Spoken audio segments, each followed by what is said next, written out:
দূষণ সমগ্র বিশ্বের কাছে যেখানে একটি মাথা ব্যথার কারণ হয়ে দাঁড়িয়েছে, সেখানে জাহাজ চালাতে পরিবেশ বান্ধব জ্বালানি নতুন এই আবিষ্কারে চমকে গেল বিশ্ব। এই আবিষ্কার সম্পর্কে জানতে হলে অবশ্যই চোখ রাখতে হবে ইউটিউব চ্যানেল খবরের হাট।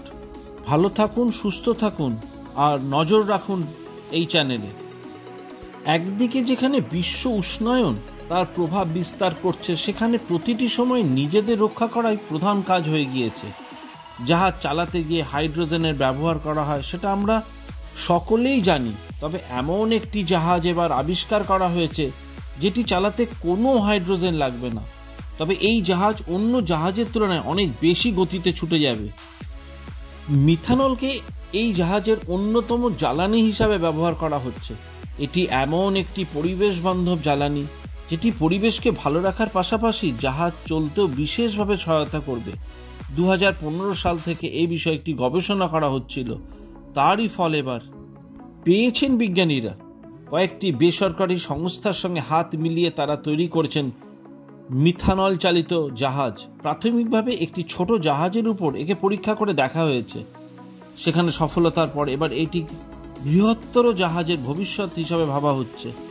মিথানলকে ব্যবহার করার অন্যতম প্রধান কারণ হলো এটি বাজারে সহজে পাওয়া যায়। অন্যদিকে হাইড্রোজেনের তুলনায় এর দাম অনেকটাই কম, ফলে জাহাজ তৈরি এবং ভ্রমণ দুই দিক থেকেই প্রচুর অর্থ বাঁচবে। এটি ব্যবহারের করার পর পরিবেশের ক্ষেত্রে কোনো কুপ্রভাব পড়েনি, ফলে আগামী দিনে একে আরও ব্যাপকভাবে ব্যবহার করার কথাই ভাবা হচ্ছে। প্রায় 1 দশক আগে মিথানল নিয়ে পরীক্ষা করা শুরু হয়েছিল। তখন থেকেই এর উপকারিতা বোঝা যায়।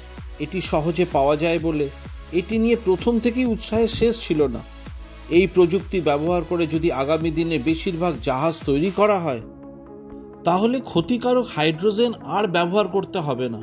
পাশাপাশি জাহাজ সফর যাত্রীদের কাছে অনেক বেশি নিয়ন্ত্রণে থাকবে। এর উপর ভরসা রেখে আগামী দিনে সবুজ জাহাজ শিল্প গড়ে তোলা খুব একটা সমস্যা হবে বলে মনে করছে না অনেকেই। উজ্জ্বল হবে আমাদের সকলের ভবিষ্যৎ। এই রকম আরও ভিডিও দেখতে হলে অবশ্যই লাইক, শেয়ার ও কমেন্টস করবেন এবং চ্যানেলটিকে উৎসাহিত করার জন্য সবসময় চ্যানেলটির পাশে থাকবেন। এই অনুরোধ রেখে আজকের ভিডিও এই পর্যন্তই।